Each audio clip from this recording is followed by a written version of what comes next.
Hey, thanks for joining. I'm your host, Chris Gennaro. My co-host is Peter Lloyd, and today we have Basilica. How are you doing, guys? Hey. Doing well. How are you? Let's just start off with just quick intros. I see we got 2 of 4, so let us know who you are and what you're doing.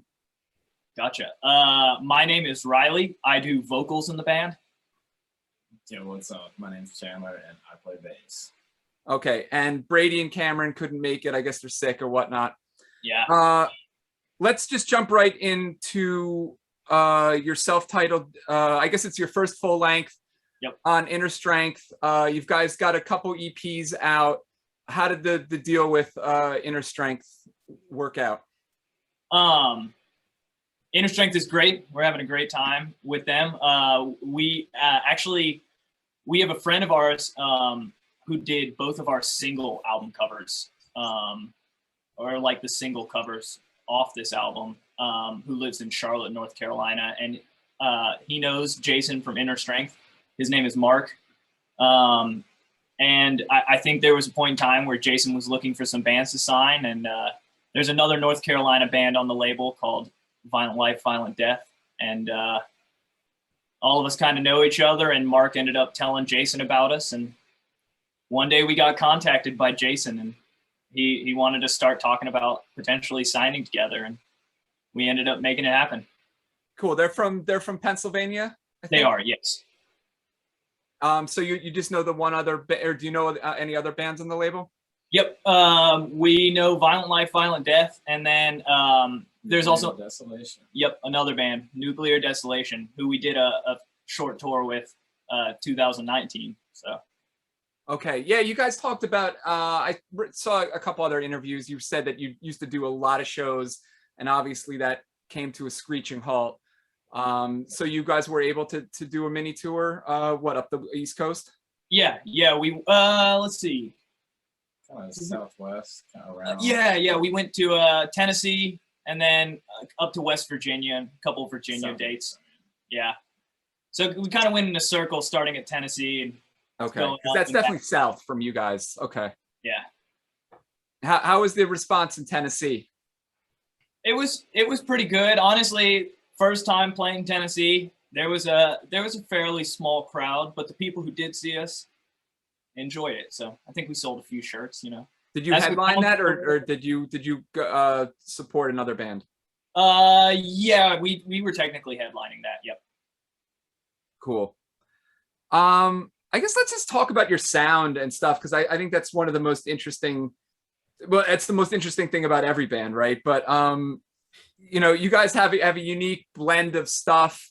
I typically don't love the term metalcore or any of the core terms, because I think some people use it derogatory. That annoys the shit out of me. I got to be honest. But you guys have like sort of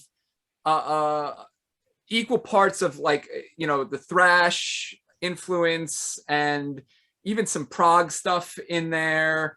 I see there's, blast beats. So I don't want to call it grind influence, but there's some, weird tempo changes that you would normally see in like a grind band, and some other interesting stuff. So I guess I'll let you talk more about like how that stuff came together and what your influences were. It's daunting. It is daunting. It's a daunting question. I mean, kind of just like our music is all over the board, so our influences. All 4 of us were music students in college, and that's kind of how we met. So we all came from a pretty diverse musical background, and one of the main things we wanted to do when we started this band was we wanted to like every song all the way through. Like, we wanted everybody to be happy with every song all the way through, and we kind of just started writing songs that genre bent all over the place, just taking from every piece of our influence. I think like the way that we string the genres together, it's not that like we have a specific thing we're like trying to go for. It's more like we kind of structure our songs like on like certain principles, and the biggest principle is tension and release. So is tension and release. So like basically like we could borrow any kind of riff from like a two-step whatever, because like certain riffs function this way and certain riffs function this way. So like a two-step builds tension and a breakdown releases it. So if you listen to our songs, you can kind of see that, like hear that roller coaster go up and down. Sorry, I'm choking off on my cold. So when you write that way, then you can borrow anything, like from any subgenre or whatever, like. Because ultimately, like at the show, like on the album, like what makes it pop is like just kind of like music in its like most bare form. You just like want to build tension and release it. That's what makes the crowd go crazy. It's what makes it sound fun. So like I think across like our album and our 2 other EPs, like we've taken like just different riffs, are inspired by certain subgenres, and we'll literally say like, oh, this is like a Dying Fetus riff right here. This is a Devil Wears Prada riff. This is a Cannibal Corpse riff. But it's mostly about function and like having our songs be that roller coaster that go up and down. So we borrow from like everything, whatever we need to make it pop. Yeah, nothing's off limits if we can make it cool, you know. Yeah, I noticed that like you guys have a few like acoustic like interludes even, where it's like I'm listening to it and I'm like, wait, what the fuck is like this like grandpa guitar come from? But it's like it seamlessly like works in like the context of the album to kind of like you say like kind of go in and out of that, you know, just like it builds up and then it just kind of like brings you back down a little bit, and then it's like this nice kind of you know, flow for like throughout the record. And that's interesting you brought that up, because that one of the ideas on the album of some of those interludes was keeping that flow but also throwing in a palate cleanser to all of the riffs we have in one song. Because, you know, after 2 songs, you've heard who knows how many riffs in a row. So you throw in that little palate cleanser and totally the next ones. Yeah. Yeah. It's nice to kind of like, you know, like there's some bands that like do their thing like Slayer, where it's like every song is like, you know, the same, right? And it's like they all kind of merge into one. But it is nice when, you know, to have like a very dynamic piece of music that, you know, kind of ebbs and flows and, you know, just changes it up. So I appreciate it so that those passages. Yeah, it's funny. Sometimes the interludes like are just a little too boring. But I think we're talking about the tune Womb, right? Yeah. Yeah. Like that, I could listen to that again, because I do find it more than just like, you know, I feel like some people just, oh, I want to prove I can play guitar, so I'm going to do some finger picking or, you know, whatever. And that's all it is just a, you know, not a chest beating, but like, but that thing's got a lot of emotional depth to it. That sounded so lame, but you know what I'm saying? Like well, we appreciate that. That's kind of what we were going for, you know, just like not over the top, but still setting a vibe, you know. It's funny. One of the things I was thinking of when I was listening to that tune Womb was, well, wait, shit, could this be like a heavy tune? Like, could you do a heavy cover tune of Womb? Like, and I kind of think you could actually, like some of those melodies in that interlude tune could work in a heavy song. Yeah, there are probably a number of ways that you could sculpt it into one. Who knows? Maybe that'll be a future idea in the song. Okay, cool. Just putting it out there then. Yeah. So I assume that since your old cover artist hooked you up with your new record label, that he's now going to be the cover artist. I mean, how do you tell him no after this? Yeah, well, he does a bunch of our merch designs, and he does pretty much all of our single artwork.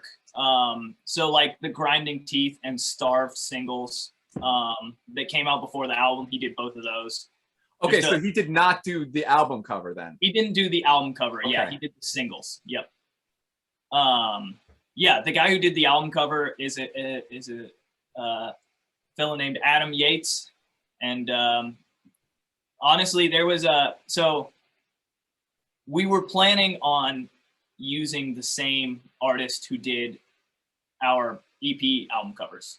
But we ended up we weren't able to get in touch with him. And so we started the hunt to try and find a new artist that we felt like might be able to put a face to the album, and ended up finding this guy and liked his art. So we commissioned this piece and definitely very happy with it. Yeah. Cool. Let's one interesting thing is you've got a couple videos out now. I don't know if you had a video budget or something because it's not cheap to mix that stuff. Yeah. I assume that somehow worked in with your live album that you did. And I sort of wanted to ask about the fact that everything looked like it was in a house party. Yeah. So the Burden music video. Yeah. I think there was two of them looked like they were in a house. No? Yeah, there was I think there might have been some pop-ups. there were in the Grinding Teeth video we released, we had like footage from numerous shows, and some of them definitely were houses. Yeah. Okay. And then the Burden music video was shot entirely at a house. Myself and the guitarist Cameron, we used to run a house venue in Boone called Pawpaw's House. And we decided that we wanted to shoot a music video there, and pretty much just threw a week in advance, invited a bunch of people, said we're shooting a music video, packed the place out, and that was the music video for Burden. Yeah. So yeah, pretty much. Did you live in the house that was the house show? Yeah. Yeah. It took a good amount of cleaning. Cool. Yeah, I know Peter's from New Brunswick, and there's tons of house shows. At least there were pre-pandemic in there, and they were always like super fun. They weren't even as nice as the house in your video. Like most of the ones I've been into in New Brunswick are like literally a cellar with like mattresses on the walls. Oh, yeah. Right? They're pretty disgusting, yeah. Nice. Yeah, they're totally disgusting. But still, despite it being a fire hazard, it's like super fun, Yeah. Yeah, absolutely. A good house show it's a whole different vibe than a venue show, It's cool. Because you can just pack just like tons of people in there, and there's, no jerky bouncers to, hopefully the jerky bouncers are your friends, not, Yeah. Yeah. I don't think we ever had to kick someone out. That's cool. Yeah, that's amazing. Yeah. Never got shut down too, so two things man. off the list. Those New Brunswick shows were notorious for getting the cops and the fire department coming and just blowing them up real quick. Yeah. Yeah. That's always the worst. We've definitely played some house shows where in the middle of our set or right before we play, something gets shut down, and it's just such a frustrating feeling. Oh yeah, especially when like you're on tour or something and you've just driven like 10 hours to play a show, and like 5 minutes into it, it's just like, no, just kidding. Yeah. Has that happened to you, Peter? Yeah, it's happened a few times actually. That's great. Yeah. I used to be in like a hardcore kind of like crossover band, and we'd like tour and play a lot of basements and house shows, and there was like one run where it just seemed like it was happening all the time. Yeah, that's rough. Luckily, I don't think we've ever had a show cancel on a run or on that small tour. Nice. Yeah. That's awesome. Yeah. Only, I guess, shows that are easier to lose. Yeah. Cool. And you talked about, I've heard you talk about like refining the stuff that you play during the live shows.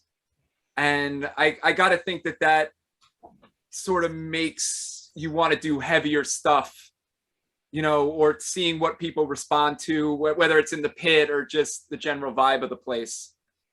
Absolutely. Man, back in the day, like when we started as Golgotha, I remember one show specifically, we got through with it, and the next day me and Cameron were sitting in class like, we have to figure this out, like we have to get heavier, we have to write breakdowns, like because the night, like the show before, like it was good, but it was like it was so obvious like what the crowd would have been reacting to, Yeah. So like those lessons, like I mean, having your shit road tested is just undeniably one of the best ways to I think write good music. If you're writing heavy music, you know what I mean, like music that you want people to move to it. Yeah. You gotta watch people see how they react. Okay. And Chandler, probably get closer to the mic a little bit, because no problem. Or speak up. I've got like a loud booming voice, so I never have that problem. But so you guys aren't going to do an acoustic set anytime soon? Hey, who knows? Who can rule it out? Probably not though. I guess that's a good segue to your live album, which I guess is technically your new out, the most recent thing that you've done. Yeah. it's a lot of the stuff from the new album. I think there's only maybe one song from your EPs, and I guess everything we re-recorded it for the album is on both. So how did the idea to do a live album come out? I mean, it was pretty much a pandemic decision. You know, it was like we planned it before we put out the album, but the idea behind it was like we recorded the album in January of 2020. So we sat on it for over a year before we released it in February. And it was kind of one of those things where it's like, we have this music, we sat on this album, we're putting it out in a time that we can't play shows. Let's do a live set and just show everyone that like we've got it live too. You know, we're putting out this album, but we can play it too, you know? So it was kind of like just a way for us to perform in a time when you couldn't perform out, you know? So, and you decided to only use one of your older songs. Do you still play? And like typically, would you play some more of that other stuff in a live set, or now that you're doing the album, are you like, that's what we're doing? So on that live stream, we did the album just straight through. So everything falls in the same place that it does on the album. I did notice that, yeah. But we've played a couple shows now. I think 2. Yeah, we played 2 shows back now, and we are definitely incorporating stuff from every 3 shows actually. Incorporating stuff from every release, yeah. Trying to get, you know, one song off each EP and then majority album stuff, but we've also been playing some new material that we've written during the pandemic. Kind of right back to that live testing, you know, seeing if what we wrote over the break people still react to. Cool. Who are some of the bands that you've been playing with? Because I always like to plug other people's friends' bands, you know, and I end up discovering a lot of new music like that. So just curious about who from down there you're hot on and recommending. The most recent one, I would say Arbor Leaf from Charlotte fucking killed it last weekend. Yeah, at Black Hat with us. They're a really dope hardcore band. Really good breakdowns, great presence. Very tight. Yeah, really tight. Really just like well-rehearsed group, you know what I mean? Arbor Leaf. Definitely gotta shout them out. And then Clout Chase, we played with we played with our guitarist and drummer's other little 2-piece math rock band, and it's just like a totally different genre than Basilica, but it's really sick. Yeah, they're doing cool things. And yeah, I saw them listed on Metal Archives. I couldn't find any of their stuff on Bandcamp. I don't think they've released anything yet. Okay. But they do have a recording I think they're going to put out. But then we also played with our first show back, we played with Chamber. If you know Chamber. There's some pretty cool core stuff out of Nashville. So definitely shout out to them as well. But yeah. Cool. I did check out one of your, I think it's an older band, but it might be a side project, the Sludge Muffin thing. Oh, Sludge Muffin, yes. Yeah, I apologize probably for the quality of what you've heard. That's like that was pretty much a demo. It's a 2-piece, just myself and my brother. And we recorded that in high school. And we've actually been, we are still a band. We are in the process of recording an actual album because we sound very different than that now. Yeah. Okay. Because it's funny, when I was listening to that, I was like, holy shit, this sounds very Corrosion of Conformity to me, at least. And then I was like, wait a second, aren't they from like right around the same area as you guys are? Yeah. Corrosion of Conformity and Weed Eater, two North Carolina bands that very much influenced Sludge Muffin. Yeah. Okay. And then I was like, okay, you know, it's been probably 10 years since I had Eye for an Eye, at least on my tape deck or turnstile or whatnot. And I was like, I had to go back and listen to that to just make sure I was right, that is what it sounded like. And, you know, you're apologizing for the sound of the Sludge Muffin, you know, demo, but Eye for an Eye, like, has a shit. Like, I loved it to death when I was a teenager, but the sound is so shitty on there. I've had a couple people say that the quality of that is endearing in a way. Just kind of, you know, it's shitty in a good way. But yeah, I am excited to eventually have stuff out that sounds a little bit closer to what we sound like. But Chandler also has another cool side project band too, Cave Grave. I don't know if you checked them out at all. Yeah, I did find that on Bandcamp also. Cool. So I guess give a little plug for Cave Grave and what you guys are doing with that. Yeah, That's more in line with Basilica than maybe Sludge Muffin. Right? Yeah, definitely. It's kind of just like straight up death metal. Like we used some 808s and stuff like that. Maybe some Death Doom influences. They're just some homies. I joined that group last year when I first moved to Asheville, and we've only played like 2 shows together, but it's a whole lot of fun. Just really creative group. Like I feel like everything we do is like, those guys especially like really are into just like seeing what sticks. You know what I mean? Kind of experimental, I guess. Experimental. I mean, yeah. I mean, that's what a lot of bands are, especially when you don't have to deal with record companies and all that bullshit. You know, I've definitely played with people that they're like, oh, let's experiment because nobody cares. And I'm like, but I care. You know, so sometimes it gets off the rails a little bit, but it's one of the freedoms that you have when you're not answering to anybody. Totally. Through that. You mentioned Boone. That's where you guys all went to college together. I think it was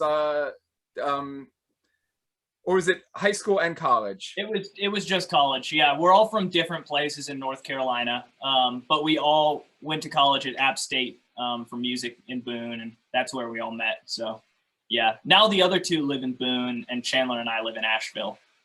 So we're half and half. It's Asheville?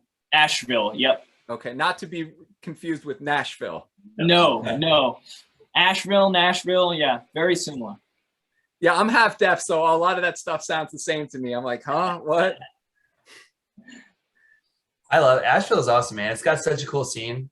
Like there's so much like cool art and just it's got like a real kind of like hippy dippy vibe in like the middle of North Carolina. Yeah, definitely the hippy dippy vibes are here for sure. Yeah. We just played one of our last shows was in Asheville, and it was a midday show outside in the parking lot of like a bar downtown. And that's awesome. Some of the hippies and the normies that were staring at us like as we were playing outside. It was pretty funny. It felt like we were in a zoo a little bit, you know, all these people coming up looking. Yeah. That's awesome. How far is Asheville from Boone? About 2 hours. Oh shit. So we do a little practice routine where they come down to us one weekend and then we go up to them one weekend and kind of a back and forth. Yeah. So you got so you guys are in a studio and then there's a studio in Boone? Yeah. Yep. Pretty much.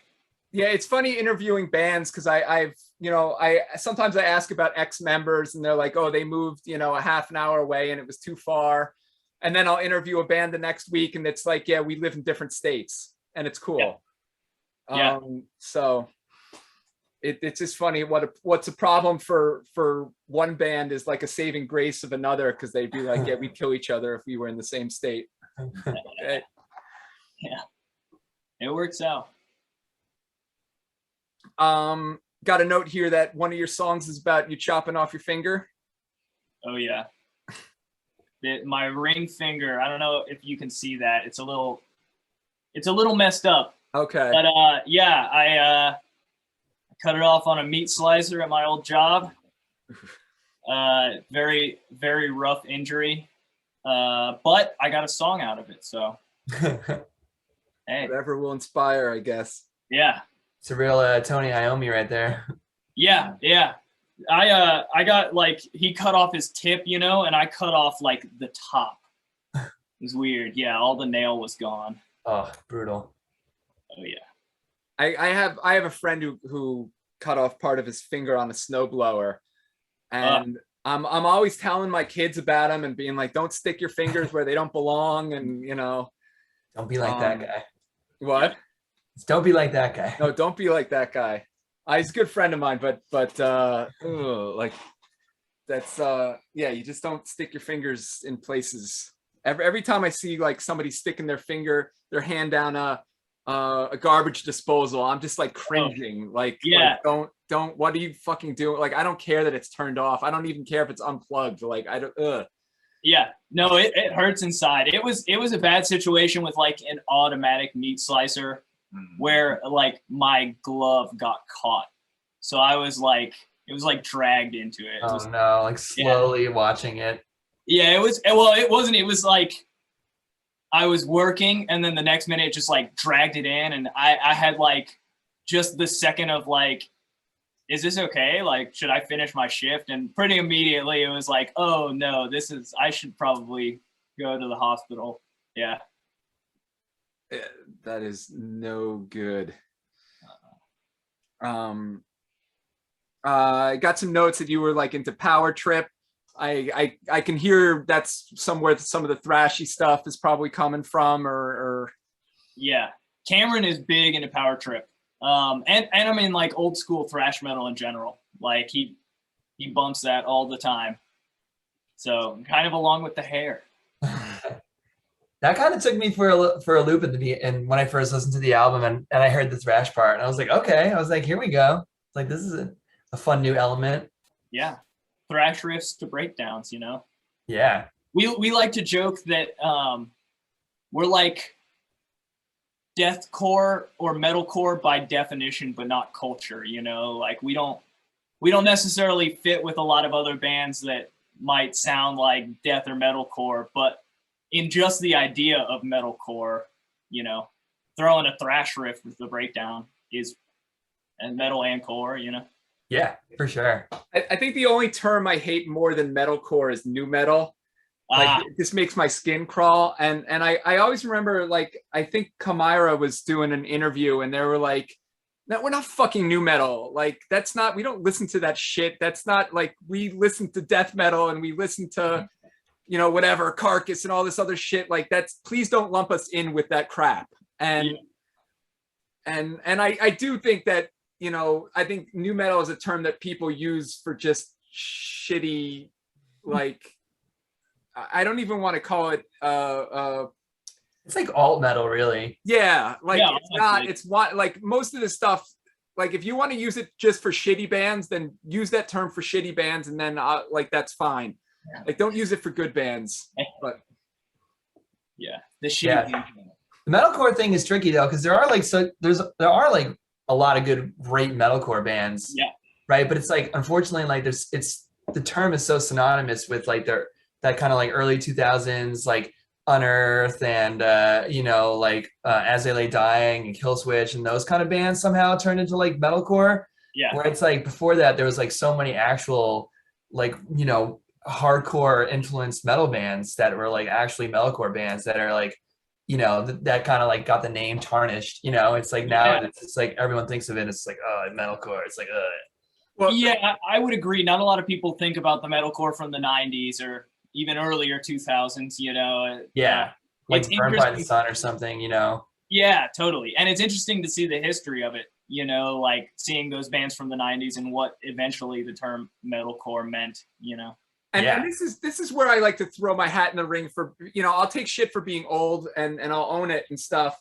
But one of the good things is that I saw the underground metal scene in the 90s and like all these things that people attribute to hardcore bands and stuff, like that is shit that death metal bands were doing back then, way before it got co-opted into like this hardcore thing that's now influenced, you know, that's going full circle and influencing metal. It's very, you know, it's very weird. Yeah, it is interesting to see that whole circle of, you know, like, how everything comes around. Yeah, like don't tell me this shit is coming from hardcore, because every one of those fucking riffs I heard being played by a metal band, you know, fucking years before that shit was happening. Yeah, because like there was a bunch of hardcore bands that were trying to be like metal bands, right? Like the Cro-Mags, like Alpha Omega, like is like a kind of like a crappy thrash record, and they were trying to do like thrash.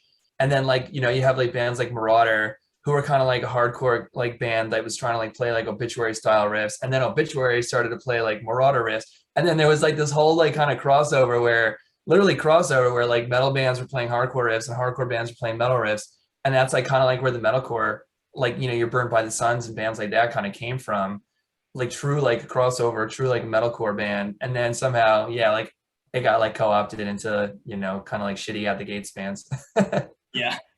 Yeah, I love Cro-Mags, but don't tell me they don't have metal influence. Yeah, totally. Yeah. It's fucking stupid. One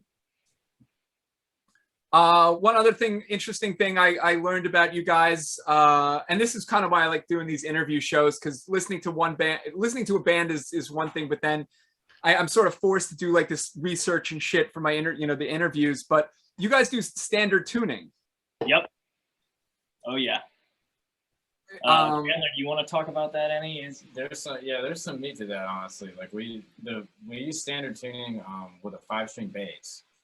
So a lot of times, like, I'll play like a fifth below whatever chord Cameron is playing, and to get even more specifically, like our like standard chug like power chord is just like a finger across the guitar, as opposed to like, you know, like the fifths like you would normally see. Like, so Cameron will just like literally put his finger across like the bottom 3 strings, and then I'll play it on the bass, the string below that.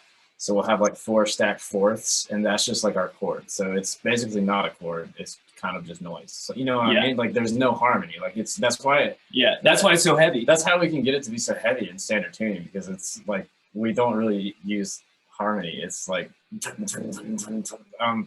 don't even know how that came to be. We just kind of started doing it. I had a 5-string bass because I thought it was cool. It was just kind of like just kept, I don't know, that became like a big part of our sound. Like most of our breakdowns like use that kind of setup, that stacked fourths.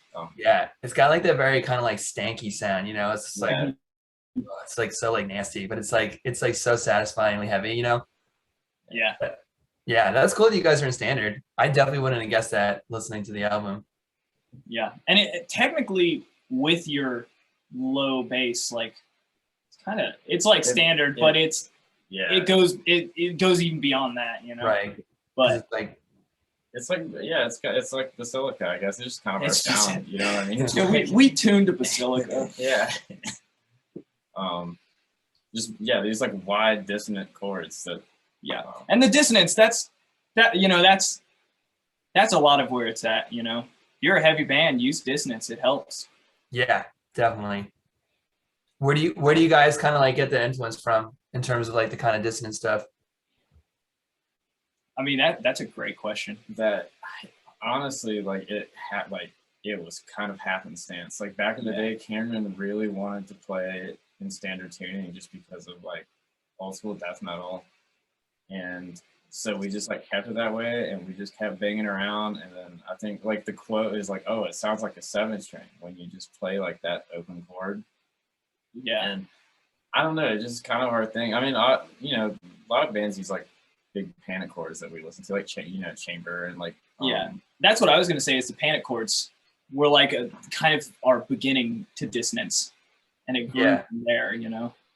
Yeah, but we were always doing that like chug thing. Yeah. So I don't know, like most of our shit's extremely dissonant unless we like intentionally play like a hair metal riff or something, and then it's like or something that actually is musical. Not that the dissonance isn't musical, it's just like we don't follow a lot of rules with it, you know. We're just like sticking notes together. Yeah, it's cool. It's got like a kind of like a almost like a car bomb feeling at some points, you know. It's just like the stop start are very like kind of like rhythmic, and you know like the big chunks, and then the kind of like real like, you know, upstrokes and like the panicky chords, and just like the real jarring kind of like from the low heaviness to all of a sudden like the real just like, you know, like the real kind of like that dissonant sound. It's a nice like you know, the juxtaposition of like using those two kind of like approaches. Yeah. I was gonna say that. Yeah. Brady's really into them. Speaking of car bomb, it's like when we were talking about Defeated Sanity earlier, they're kind of on some of that shit too. Definitely, yeah, for sure. And I mean, a lot of the OG stuff too, like Cannibal Corpse and stuff, like a lot of their stuff is extremely dissonant as well. So I think it just like that's like a staple. You know what I mean? If you want it to be heavy, like don't play a melody. You know, like break the rules. You know. Yeah, I always like kind of like asking or like seeing like where bands kind of like came to that conclusion, or like, you know, like kind of like incorporating like that, you know, the dissonant like aspect, because like everyone always like says like something totally different. And like for me, it's like whenever I think of it, I always kind of think of like those early Voivod albums, you know, where, you know, like Piggy on the guitar is just like playing these like really just like discordant and just like strange like kind of jazz chords in like a metal way, you know. And it's like I always like think like it's always cool to think like, you know, where people kind of like draw that influence from, or where they kind of like, you know, get inspired from with that stuff. Totally. Yeah. I fucking love Voivod. Just want to throw that out there. Totally. Yeah. Voivod is sick. That's the old guy in both of us. Dude, I saw in high school, I got to see Voivod and Napalm Death together, which was a wild mashup. Oh, so sick. Yeah. I saw Soundgarden open up for Voivod. Oh, that's wild. And Faith No More opened up for them. They were the opening gig. And Faith No More was the opening band. Faith No More was the opening band, then Soundgarden, and then Voivod. Oh man, that's like Bizarro World. That is fucking Bizarro World, but it was a fucking awesome show. What year was that? Oh fucking if I know, probably before these dudes. Yeah. I'm just trying to think. Trust me, I think we said before the interview I wouldn't give you shit for being young if you wouldn't give me shit for being old. I would trade places with you anytime. Like I wake up in the middle of the night, my back is like so I'm not bragging about being old. It's fucking awful. But yeah, they, you know, some weird Voivod was always playing with fucking all types of weird shit, you know. You know, they did a tour with Celtic Frost that I missed early on, that I would have fucking died to see. Yeah. Like that's the fucking best. But yeah, and that's before Celtic Frost got shitty. I don't know. I mean, the Cold Lake shit's horrible, but I like the doomy stuff they did in the early 2000s before they turned into Triptychon. What? Oh, well, no. They got crappy and then they got good again, and then they turned into Triptychon. Yeah. That one album, the last album before Triptychon was fucking awesome. Monotheist. Monotheist. Yeah. That's got some like insane like compositions and just doomy, just like depressing ass riffs. It's very good if you haven't heard it. Yeah, dude. Definitely Celtic Frost was a big high school influence on me for sure. Sick. Me too. There we go. Yeah. Oh yeah. Transcending generations. There you go. Yeah, for sure. It's also, you know, real quick, just talking about other bands. I like that you have the Emperor shirt on. That's pretty dope. Oh hell yeah. The dude who did Emperor's logo, Christoph, actually did our logo as well. It's really? Like, that's yeah. You know, I can kind of, I mean, like I never would have put two and two together, but like now that you say that, like after looking at the album cover today, like I can totally see it. Yeah, same guy. That's fucking sick. That is cool. You can name drop that shit all day long. Yeah. Did you guys just like hit him up and you were just like, yo, can you like draw us up a sick logo? And he's like, sure. Yeah, that pretty much. Very, very nice guy. Very easy to get in contact with. And like for his street cred, he's incredibly reasonably priced too. Like I think just loves making logos. Sick. Okay. Yeah, I'll take this conversation full circle because like I'm a part like of a lot of Giger fan groups and I love fucking Giger. And then, you know, I'm wondering to myself, how the fuck did Celtic Frost afford the Giger cover back in the day when like they weren't making any money and they were complaining about staying in motel rooms that with cockroaches and shit. And you know, I came to the realization that he probably did it for like next to nothing. You know, and a lot of people who were sort of familiar with his backstory were like, yeah, I don't think he really charged them for that shit. And then it got me thinking, shit, should I have been reaching out to Giger like in the fucking 80s? And like, would he have, been cool to let me use something, and like I'll never know, but like that's like these weird time machine daydream that I have about like, fuck, he probably did that shit for free just because he thought it was cool. And fucking Parkus too, why the fuck not? And one thing I've talked about before, an artist I know was like complaining about somebody stealing artwork, and I'm like, why would you steal artwork that's so lame? Because a lot of these dudes are so cheap and so into doing artwork that you can fucking, if you have even a halfway decent fucking band, there's a lot of people who will give you like a really fucking good rate, Yeah. I mean, you're not going to get the top echelon of guys, maybe not, but you can get good stuff for cheap.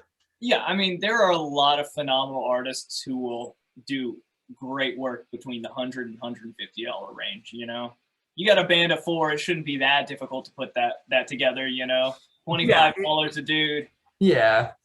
If you can't put together $30 a pop, for a sick album cover, I don't like. Then just give up. And $100 is not. That's nothing. Yeah. That's just part, like, that should be factored into your production cost, I totally. I mean, fucking these, these. There's even like Bruce Pennington, like the sci-fi artist from like the 70s and like 60s, 70s, and 80s. Like you can hit him up and he'll just like let you use whatever pretty much for free. He's just like stoked. He's just like stoked that people want to use his artwork. That's sick. That's totally sick. He was the dude that did like the Bloody Incantation, the Hidden History cover. Oh, okay. Gotcha. Yeah, and he's done a bunch of cool album like covers, and apparently he's just like the nicest dude, and he just is like, yeah, sure. He's like, I'm a weirdo, you're a weirdo, like use my artwork on your weird record. That's really cool. Yeah. Yeah, that's again, there's no right with stories like that. There's just no reason for to like be using stuff without people's permission. Like it's just fucking stupid. Yeah. So I got a quick question. So you guys all met in music school. Yes. So so what's like the songwriting process like? Does everybody kind of contribute to like the like songwriting? Is there like a main songwriter, or like since you guys can all kind of like speak like that musical language, like what's the kind of process like? It's definitely a lot of Cameron. Yeah, historically Cameron has written the riffs. Yeah. And then a lot of it's just like piecing it together, like getting together and jamming, like seeing what works. And sometimes Cameron will like walk me into practice with a song just like written. I think there's been a couple that have gone that way where he's like, okay, this is how it's gonna go. And it's just like, boom, all right. I mean, he's kind of a genius in that way, like as far as how quickly he can turn around like a fully fleshed out idea. And then it's just a matter of like, of the three of us, like, putting our sauce on it, like we all write our own parts, what I mean? But Cameron kind of writes our songs. And we all help arrange, but yeah, like Chandler said, it's those riffs are brought to us, and I mean most of the time right off the bat it's like, oh whoa, I never thought I would hear that riff, but now I've heard that riff and that's sick. Wow. Nice. And is that Reilly, usually like No, I was gonna say, Reilly, you do play guitar though also, right? I'm not in the band, but yes. Yeah, I did jazz guitar at music school. Yeah. But I don't like, in this band, I've stayed mainly on just like keeping my parts and then making musical arrangement suggestions. I haven't written any riffs for it, anything like that. Do you write the lyrics before? Like, do you have like the lyrics written beforehand, or like ideas of the lyrics, or do you wait to hear the song and then like you get inspired by the music? Honestly, all of those ways. This was the first band that I was ever just the front man of. Originally I started out drums and vocals. And then we got our drummer Brady and I moved up front. And that was a very brand new experience for me. And especially like all of a sudden I didn't have an instrument that could hold me back from performing something I wanted to. I had all the freedom. So it definitely took a lot more thought and like just testing shit out about how I would arrange my rhythmic melodies and lines and stuff like that. And one of the things that I've discovered about the process is it's like very fickle. Sometimes I'll just get inspiration for lyrics and I'll write a whole song out, and then I'll like fit it to a song that we have written. And sometimes they'll write a song and I'll be like, oh, I have an idea now. Or sometimes I'll get an idea for a melody and then try to figure out like, what words am I going to put to this? So it kind of just like, it comes and goes as inspiration strikes. Cool. I'm sort of at the end of my notes and stuff like that. Is there anything you guys want to plug, or Peter, do you have anything else that? No, I'm good. I'm good. Yeah. Okay. What? You got anything else that you want to plug? Any other side projects we didn't talk about? Bands that we just all need to check out? Finger cutting off stories? Anything like that? Or? I think we plugged all our personal stuff. Let's see. I guess any shout outs. Definitely, if anybody hasn't checked out the Callous Dowboys, they're some homies, and their vocalist Carson was on our record, doing a guest spot on Chimeric. You know what? Shit, I did. It's funny. I was like, oh, that's all my notes. Carson Pace. I did see that note. Yep. So I was going to ask about that. So he was a guest vocalist. Yeah. They're the vocalist of the Callous Dowboys out of Atlanta. And if you haven't heard the Callous Dowboys, very cool, kind of like mathy, spazzy stuff. You can hear elements of Dillinger and Carbon and all that good stuff. So very cool band. Yeah. We're gonna try to do a tour or a run with them in support of the album, kind of opening for them. And it would have been cool to be able to perform that part with Carson live, but you know, unfortunately, you might get the chance. You know, it's hopefully that would be sick. Yeah. Yeah, it's shit's gone way longer than I thought it was gonna go on for, but at some point, we'll get back to shows and doing tours and hopefully you guys come up to New Jersey and New York, and we got some fucking awesome venues here. So, and if your label's in Philly, they got to be wanting you to come up, right? Anyway. Yeah, that was the plan, you know. We were gonna make it up north, but hopefully one day we can. Yes. Cool. Well, we'll bring the show to a halt, and just want to say thank you for coming on and spending time with us, and Peter, you too, for filling in for Eric. I think he's on vacation or something like that. And never told me, so I had the show booked. But yeah, I really appreciate you guys coming on, and let us know when you got new stuff on, and we'll plug it where we can. Will do. Thank you guys so much. It was great meeting you. Hell yeah, you as well. Cool. Thanks everybody. Bye. All right, fellas. Bye.